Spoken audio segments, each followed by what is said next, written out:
அதுக்கப்புறம் என்னாச்சுன்னு பார்த்தோம்னாக்கா, இந்த பொண்ணு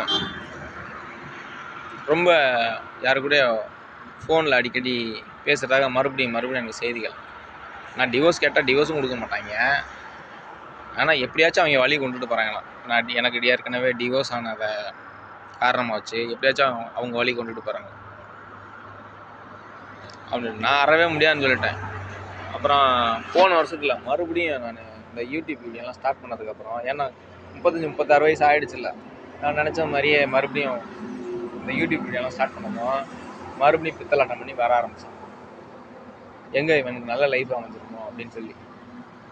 அது மட்டும் இல்லை, வந்தது மட்டும் இல்லாமல் இந்த பொண்ணு அவங்க என்கிட்ட ஒழுங்காக பழகிறது இல்லை, அதனால தான் நான் இன்னொருத்தவங்க கூட தொடர்பு வச்சுருக்கேன்னு சொல்லி எனக்கு நியூஸ் வந்துச்சு.